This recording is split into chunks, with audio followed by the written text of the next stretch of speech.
They say the Lord works in mysterious ways, but I never expected him to expose my husband's infidelity in the middle of a church revival. Mount Zion Baptist Church in Columbia, South Carolina. 4-day revival, Wednesday through Saturday, special guest preacher, choir preparation for weeks. My family's church for 3 generations, where my grandmother was a missionary, where my mother sang in the choir, where I was baptized at 12, where I married Deacon Marcus Thompson 7 years ago. Wednesday night, first revival service. The sanctuary was packed. 400 people. I was sitting in our usual spot, 5th row, right side, next to my mother and my aunt. Marcus was in the deacon's corner with the other deacons, ready to serve communion. The praise and worship was powerful. The choir was singing total praise. The spirit was high. Then the doors at the back of the sanctuary opened, and she walked in. A woman I'd never seen before. Late 20s. Beautiful. Wearing all white. White dress, white shoes, white hat, white gloves. All white. Like the missionaries wear. Like the mothers of the church wear. Like you wear when you're claiming purity and holiness before God. She walked down the center aisle like she owned the place. Like she belonged. Like she had every right to be there. And she sat down in the 3rd row, 3 rows in front of me. I watched Marcus's face from across the sanctuary. And I saw it. Recognition. Fear. Panic. That's when I knew. This woman in white, sitting in my church during my family's revival, claiming holiness with her garments, was sleeping with my husband. My name is Nicole Thompson, and before I tell you about the day my husband's mistress walked into my church wearing white, you need to understand what Mount Zion Baptist Church means to my family. I'm from Columbia, South Carolina. Born and raised in the Waverly community, a historically Black neighborhood. My family has deep roots here. My great-grandparents moved to Columbia during the Great Migration, got jobs, bought a house, and planted their lives. Mount Zion Baptist Church has been our spiritual home for 3 generations. My grandmother, Mother Helen Wright, was a missionary there for 40 years, wore white every first Sunday, visited the sick, prayed for the community, served faithfully until she passed at 83. My mother, Evangelist Sharon Wright Miller, sang in the choir for 35 years, still does. First soprano, powerful voice that can shake the rafters. She raised me and my 2 sisters in that church. We were there every Sunday morning, Sunday evening, Wednesday night Bible study, choir rehearsal, vacation Bible school, youth group, revival, everything. This church is your foundation, Mama would say. No matter what happens in life, you have God and you have this community. Never forget that. I didn't. I was baptized at Mount Zion at 12 years old, joined the youth choir, went through Sunday school, got confirmed, grew up in those pews. The church wasn't just a building. It was family. When I was 22, fresh out of the University of South Carolina with a degree in elementary education, I met Marcus Thompson at Mount Zion. He'd just moved to Columbia for a job at Blue Cross Blue Shield, was looking for a church home. His cousin attended Mount Zion and brought him one Sunday. He was 24, handsome, had a good job, seemed spiritually grounded. After service, his cousin introduced us. Nicole, this is my cousin Marcus. Marcus, Nicole. She's basically Mount Zion royalty. Her grandmother was Mother Helen, one of the great missionaries here. I've heard about Mother Helen, Marcus said, shaking my hand. Everyone talks about her with so much love and respect. I'm sorry for your loss. Grandmother had passed 2 years prior. Thank you, I said. She was an amazing woman. I can tell you come from strong faith, Marcus said. I'm looking for a church home, somewhere with real community and solid teaching. Think I found it here. Mount Zion is special, I said. You'll love it. He started attending regularly, joined the new members class, got involved. Within 6 months, he was serving on the usher board. Within a year, he was nominated to be a deacon. We started dating around month 8. Took it slow. Had to. In a church that size where everyone watches everything.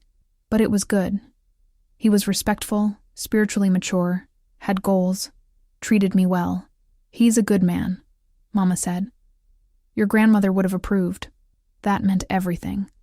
After 2 years of dating, Marcus proposed. He did it the right way. Asked my father's permission first, then proposed to me after Wednesday night Bible study in the sanctuary with my family there. Nicole Wright, he said, down on one knee. Will you marry me and let me spend the rest of my life serving God alongside you? I said yes. The church family celebrated with us.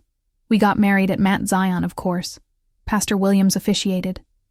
The sanctuary was decorated in burgundy and gold. My mother sang the Lord's Prayer. My sisters were my bridesmaids.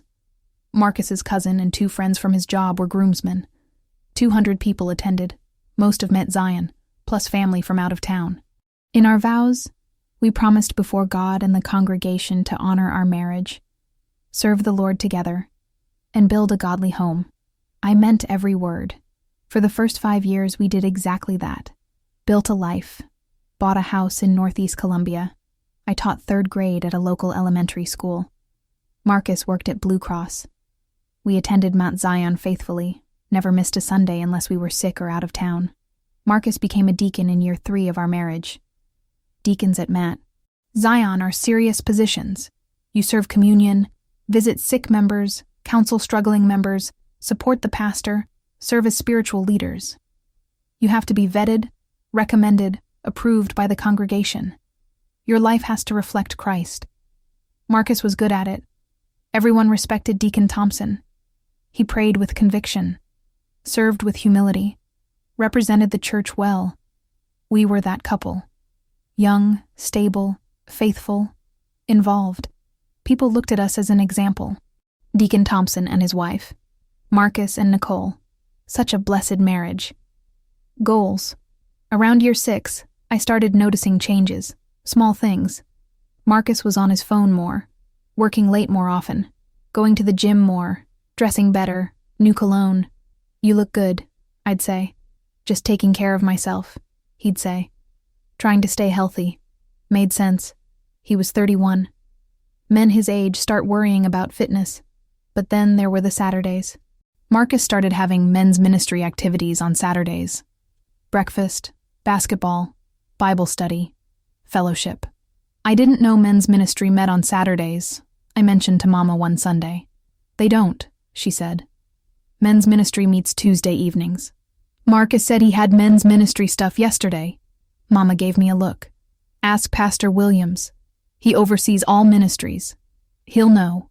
I didn't ask immediately. Didn't want to seem paranoid or distrustful. But the next time I saw Pastor Williams, I casually mentioned it. Pastor, when does men's ministry meet? Marcus mentioned Saturday morning, but I thought it was Tuesday evenings. Pastor Williams looked confused. Men's ministry is Tuesday evenings, 7 p.m. We don't have Saturday activities. Why? Just checking, I said. I must have misunderstood. But I hadn't misunderstood. Marcus had lied. When I asked him about it, he said, "Oh, it was an official men's ministry.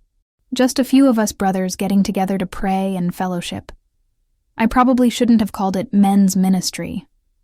My mistake. Who were you with? I asked. Deacon Richards, Brother James, Brother Martinez, he said. I filed that away. Plan to verify later. Around month 7 of year 6. Another red flag. Marcus's phone rang while he was in the shower. It was on the kitchen counter. I glanced at it. The caller ID said Mike. I didn't answer. But when Marcus came out and saw the missed call, he immediately called back and went outside to talk. When he came back inside, I asked, "Who's Mike?" "Coworker," Marcus said. "Had a question about a project." "On Saturday night at 9 p.m.? I asked. "It's an urgent project," he said. Work never stops. Something felt wrong. I couldn't put my finger on it. But my spirit was unsettled. I prayed about it. Lord, if something is wrong, please reveal it. If I'm imagining things, please give me peace. But if there's sin in my house, bring it to light. Around month 9 of year 6, things escalated. Marcus started going on work trips. Overnight, sometimes 2 nights. Blue Cross is sending me to Charlotte for training, he'd say. Or conference in Atlanta. I never questioned it. He worked in healthcare administration. Training and conferences were normal. But then I noticed his credit card statement. He'd left it on the kitchen counter. I glanced at it. Saw charges at restaurants in Columbia. On dates when he'd supposedly been in Charlotte or Atlanta. My heart sank. He was lying. He wasn't traveling for work. He was local, with someone else. I took photos of the credit card statement. Then I started watching, paying attention, tracking patterns. The Saturday men's ministry meetings, always from 10 a.m. to 2 p.m., never with the same people. When I casually asked Deacon Richards, "How was men's fellowship last Saturday?" he looked confused. "We didn't have fellowship last Saturday." The work trips? I checked his work calendar. It was connected to our shared family calendar. No travel scheduled. He was lying about work trips, the late nights at the gym. I checked our bank account. No gym membership charges. He wasn't going to the gym. Every red flag pointed to one thing. Marcus was cheating. I didn't confront him immediately. I prayed, fasted, asked God for wisdom, talked to my mother. "Mama, I think Marcus is cheating." Her face fell. "Do you have proof?" Credit card charges when he said he was out of town. Lies about men's ministry, strange phone calls, going places he's not supposed to be. "Have you prayed about it?" she asked. "Every day. Then trust God to reveal the truth," she said. "In His timing. He'll expose what needs to be exposed." 2 weeks later, God did exactly that. Met. Zion was preparing for our annual fall revival. 4-day event, Wednesday through Saturday. We'd hired a special guest preacher, Reverend Dr. James Mitchell from Charlotte, known for powerful preaching and prophetic ministry. "This revival is going to be life-changing," Pastor Williams announced. "I'm expecting God to move in mighty ways. Invite everyone. Pray for open hearts. Get ready for breakthrough." The church prepared for weeks. Choir rehearsed special songs. Ushers planned seating. Kitchen ministry prepared food for each night. Prayer warriors interceded. Everyone was expectant. I volunteered to help with hospitality, greeting visitors, handing out programs, making sure everyone felt welcome. Marcus was scheduled to serve communion with the other deacons on opening night. Wednesday night came. The sanctuary was packed. 400 people, some from Mount Zion, many visitors from other churches, some unchurched people who'd heard about the revival. I arrived early with Mama and my aunt to help set up, made sure programs were in order, greeted people as they came in. The energy was high. Anticipation was thick. At 6:45 p.m., I took my seat. 5th row, right side. Same place I'd sat my whole life. Mama sat next to me. My aunt sat on her other side. My 2 sisters were in the choir. Marcus was in the deacon's corner on the left side of the sanctuary with the other deacons. 6 men total, all wearing black suits with white shirts and the deacon's pin, ready to serve communion after the preaching. Service started at 7 p.m., praise and worship. The choir led us in powerful songs, Total Praise, We Fall Down, The Best in Me. The spirit was high. People were standing, hands raised, worshiping freely. Around 7:30 p.m., during Total Praise, the back doors of the sanctuary opened, and she walked in. A woman I'd never seen before.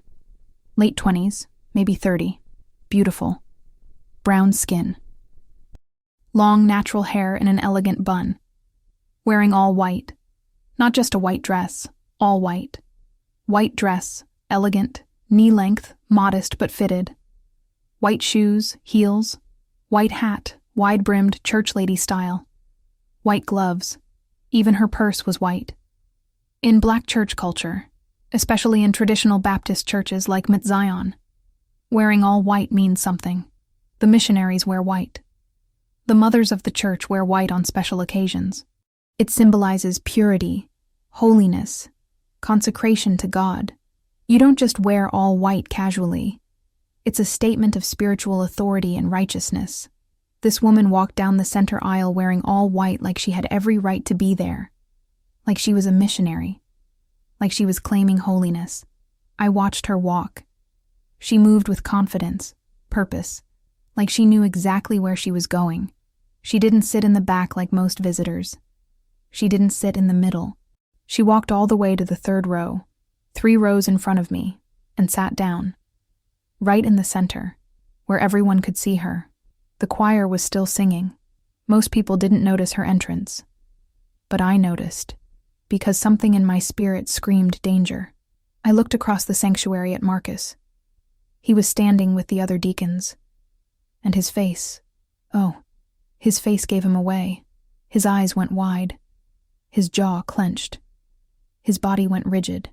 Pure panic washed over his face. Then he quickly looked down, like if he didn't make eye contact, she'd disappear. That's when I knew. This woman, this stranger wearing all white in my church, claiming holiness, sitting 3 rows in front of me, was the woman my husband had been cheating with. My hands started shaking. My heart pounded. I wanted to stand up and confront her right there, but we were in church. During praise and worship, during revival, I couldn't make a scene. Mama felt me tense up. "Baby, what's wrong?" she whispered. I nodded toward the woman in white. That woman. I think she's Marcus's mistress. Mama's head snapped forward. She looked at the woman, then at Marcus across the sanctuary, then back at the woman. Her face hardened. "Are you sure?" she whispered. "Look at Marcus's face," I said. Mama looked, saw the panic, the guilt, the fear. She saw it too. "Lord have mercy," Mama whispered. In the house of God, during revival, the audacity. The choir finished total praise. Everyone sat down. Pastor Williams stood up. "Church, let's welcome our visitors tonight. If you're visiting Mount Zion for the first time, please stand so we can greet you." About 15 people stood, including the woman in white. "We're so glad you're here," Pastor Williams said. "Please give your name and where you're from." One by one, visitors introduced themselves. When it was her turn, the woman in white spoke clearly. "My name is Simone Carter. I'm from Colombia. I've been looking for a church home and heard wonderful things about Mount Zion. Excited to be here. Simone Carter. I now had a name." Pastor Williams smiled. "Welcome, Sister Simone. We're blessed to have you. Please see our hospitality team after service. We have a gift for you and information about Mount Zion." She smiled sweetly. "Thank you, Pastor." Then she sat down, right there in the third row, in all white, like she belonged. The service continued. Scripture reading, prayer, offering. Then Dr. Mitchell stood up to preach. His text was from Ephesians 5:25-27. "Husbands, love your wives, as Christ loved the church and gave himself up for her, that he might sanctify her, having cleansed her by the washing of water with the word, so that he might present the church to himself in splendor, without spot or wrinkle or any such thing, that she might be holy and without blemish." The irony. A sermon about husbands loving wives faithfully, about purity, about holiness. While my husband's mistress sat 3 rows in front of me wearing white and claiming that very holiness. Dr. Mitchell preached powerfully. Church, marriage is a covenant before God, not a convenience, not a temporary arrangement, a covenant. When you stand before God and vow to forsake all others, you mean it. You can't serve God and live in sin. You can't claim holiness and harbor secret sin. God sees everything, and he will expose what's hidden. I felt those words in my bones. God will expose what's hidden, and he was doing it. Right now, in this revival, after the sermon, it was communion time. The deacons came forward, Marcus included. They stood at the front with the communion trays, bread and juice. Pastor Williams prayed over the elements. "This bread represents Christ's body, broken for us. This cup represents his blood, shed for the remission of sins.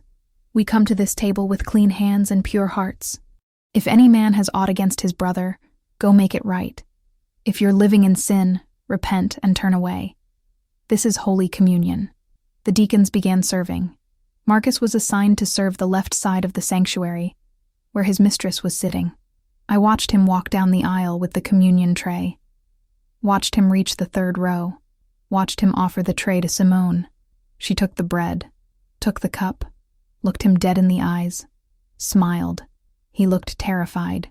She took communion. Right there. In my church. From my husband's hands. After sleeping with him. After destroying my marriage. After walking in here wearing all white like she was pure. I almost screamed. But I held it together. Barely. After communion, we sang the benediction hymn. Pastor Williams dismissed us. Join us tomorrow night at 7 p.m. Tell somebody about revival. God is moving. People started leaving. Hugging. Greeting visitors.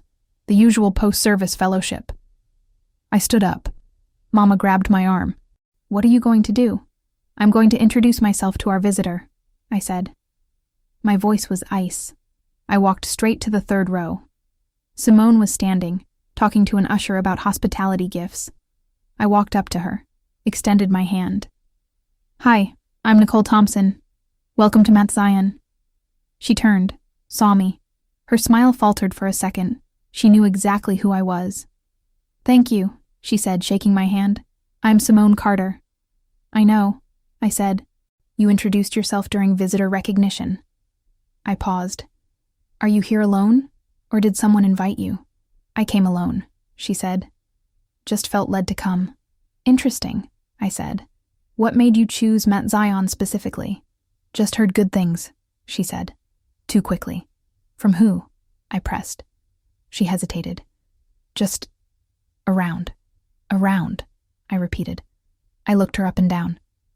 That's a beautiful outfit. All white, very holy, very pure. She caught the sarcasm. Thank you. In our church, I said, missionaries and mothers wear all white. It's a symbol of consecration, of living set apart for God, of holiness. I paused. Are you a missionary? No, she said quietly. A mother of the church? No. Then why are you wearing all white? I asked. Making a statement about your holiness? She didn't answer. Because here's what I know, I said, my voice low but hard. Holy people don't sleep with married men. People living in sin don't get to wear white and claim purity. And women sleeping with my husband don't get to walk into my church, sit 3 rows in front of me, and take communion like they're right with God. Her face went pale. I don't know what you're talking about. Yes, you do, I said. Your name is Simone Carter. You've been sleeping with my husband, Marcus Thompson, for at least the last 10 months. He's a deacon here. That man who handed you communion? That's him. That's my husband. People were starting to notice. The sanctuary was clearing out, but a few people nearby were listening. You have a lot of nerve, I continued. Coming to my church, my family's church, wearing white, acting holy, taking communion, in front of me, in front of God, in front of this entire congregation. I'm sorry, she stammered. You're sorry? I said. You wore all white. You walked in here like you had a right to be here. Like you're pure. Like you're holy. You're not sorry. You're bold. You're disrespectful. And you're delusional if you think you can claim holiness while destroying a marriage. Marcus appeared next to us. Nicole, don't, I said, holding up my hand. Don't say my name. Don't try to explain. Just don't. Let's talk about this at home. At home? I said. The home I share with you? Where I sleep next to you? Where I cook for you? Where I've built a life with you? That home? While you've been sneaking around with her? By now, Pastor Williams had noticed the commotion. He walked over. Everything okay here? No, Pastor, I said. Everything is not okay. This woman, Simone Carter, who just visited our church for the first time, is sleeping with my husband. And Marcus, Deacon Marcus Thompson, has been lying to me, to you, to this church, for 10 months. Pastor Williams' face went serious. He looked at Marcus. Deacon Thompson, is this true? Marcus looked at the floor. Pastor, is it true? Pastor Williams repeated. Long pause. Then, yes, sir. Gasps from the people nearby. My mother had walked over, my aunt, my sisters, other church members who'd heard the commotion. Pastor Williams looked at Simone. Sister, you need to leave. This is not the place for you right now. I'm sorry, Simone said, tears in her eyes. I just wanted to see. Leave, Pastor Williams said firmly. Now. Simone grabbed her purse and left. Fast. Out the side door, still wearing all white. Pastor Williams turned to Marcus. Deacon Thompson, you and I need to talk. My office. Now. He looked at me. Sister Nicole, you and your family can join us if you'd like. No, I said. I don't need to hear his excuses. I just need him to get his things out of my house. Nicole, please. Marcus started. You wore the deacon's pin, I said. You served communion. You stood before God and this church and claimed to be a spiritual leader. All while living in sin. All while betraying me. All while lying to everyone. I'm sorry, he said. You're sorry you got caught, I said. That's not the same thing. I walked past him. Past Pastor Williams. Past everyone. Mama followed. My aunt. My sisters. We walked out together. In the parking lot, I finally broke down. Sobbed. Mama held me. He brought her here, I said. To our church. To revival. She wore white. Like she's holy. Like she has a right to be here. She doesn't, Mama said firmly. And everyone saw it. Everyone knows now. She's exposed. He's exposed. It's all out in the open. What do I do? I asked. You stand, Mama said. You hold your head high. You let the church handle him. And you trust God to carry you through this. The next day, Thursday, Pastor Williams called me. Sister Nicole, I wanted to update you. Deacon Thompson has been removed from his position effective immediately. The deacon board met this morning and voted unanimously. He'll also be suspended from serving in any leadership capacity pending church discipline. What does that mean? I asked. It means he'll meet with the pastoral staff and deacon board for counseling and accountability, Pastor Williams explained. If he's genuinely repentant and willing to do the work, marriage counseling with you if you're willing, personal counseling, accountability structures, we'll walk with him through restoration. But he cannot serve in leadership. Not now. Maybe not ever again here. And if I'm not willing to do marriage counseling? I asked. That's your choice, Pastor Williams said gently. No one would blame you. What he did was a violation of trust, of your marriage vows, and of his spiritual leadership. You have every right to pursue divorce if that's what you feel is best. I need time to think, I said. Take all the time you need, he said. But Nicole, the church is here for you. Your family is here. Your mother, your grandmother's legacy, your sisters. This is your church home. Don't let him drive you away. I won't, I said. This is my family's church, not his. He's the one who should leave. Thursday night, second revival service, I went back. Sat in the same spot. 5th row, right side. Mama next to me. My aunt, my sisters in the choir. Marcus wasn't there. He'd been told not to come while the discipline process was unfolding. The service was powerful. Dr. Mitchell preached on Psalm 51, David's prayer of repentance after his affair with Bathsheba. Create in me a clean heart, O God, and renew a right spirit within me. Church, Dr. Mitchell said, sin has consequences. David's sin cost him. His family suffered. His reputation suffered. But God is a God of restoration. When we truly repent, not just sorry we got caught, but genuinely broken over our sin, God can restore us, not to where we were, but to where He wants us to be. After service, people hugged me, prayed for me. We love you, Sister Nicole. We're here for you. You're going to be okay. The church family rallied around me. That's what church is supposed to do. Friday and Saturday, I went to both services, sat in my spot, worshipped, let God minister to me. Mama sat beside me every night. On Saturday night, the final revival service, something shifted. During altar call, I went forward, not because I'd sinned, but because I needed strength, needed healing, needed God to put me back together. Dr. Mitchell prayed for me. Father, restore this woman. Heal her broken heart.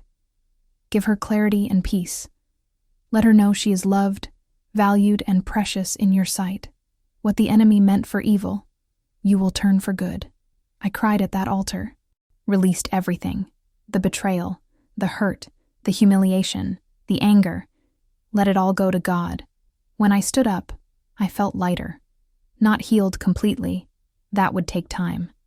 But lighter, stronger, more certain that I'd survive this. The church took care of Simone too. Not with compassion, but with accountability. Word spread fast in Colombia's Black church community. People talk. Pastors know each other. Church mothers know everyone. Within a week, Simone couldn't find a Black church in Colombia that would welcome her. Everyone knew what she'd done.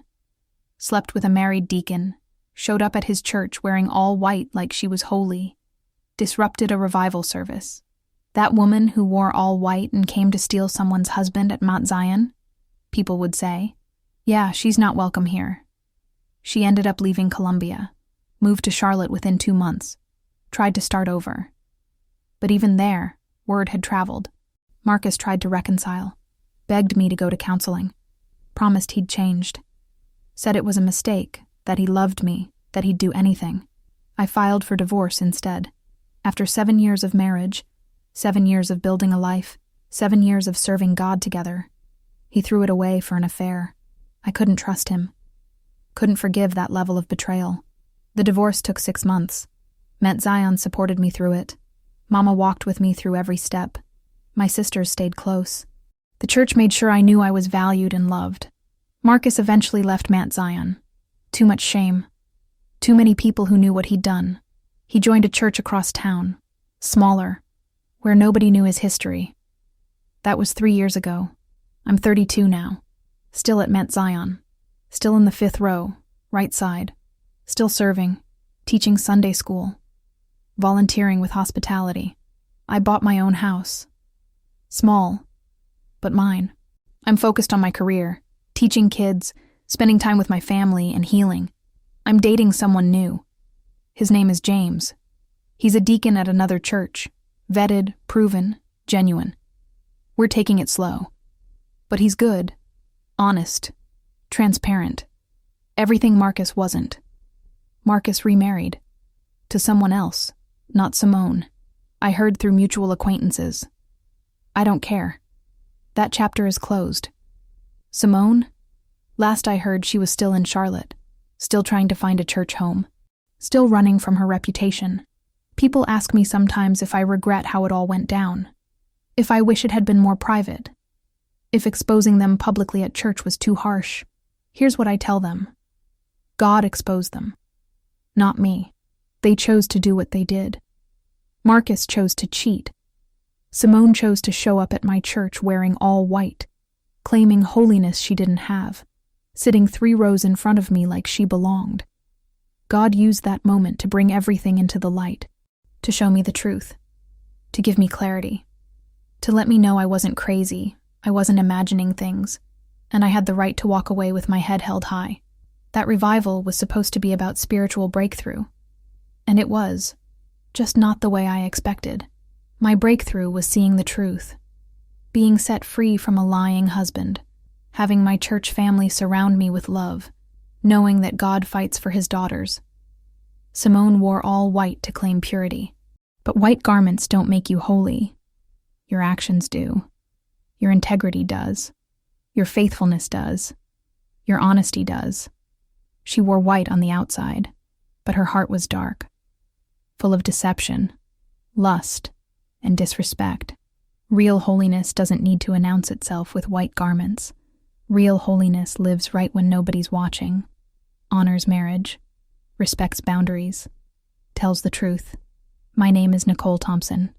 At my church revival, my husband's mistress walked in wearing all white. She thought she could claim holiness, show up at my church, take communion, and blend in. But God saw her. God saw him. And God made sure I saw them both. 3 years later, I'm still standing. Still at Mount Zion.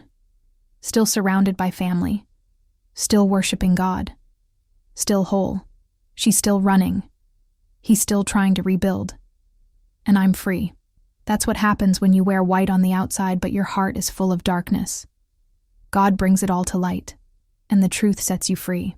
Every single time. If this story made you say, "The audacity," subscribe for more stories about Black women whose church families stood with them. Hit like if you believe God exposes what's hidden. Comment, have you ever seen someone show up at church and knew something was wrong? How does your church handle discipline? Thank you for watching, and remember, white garments don't make you holy. Your actions do. See you in the next story.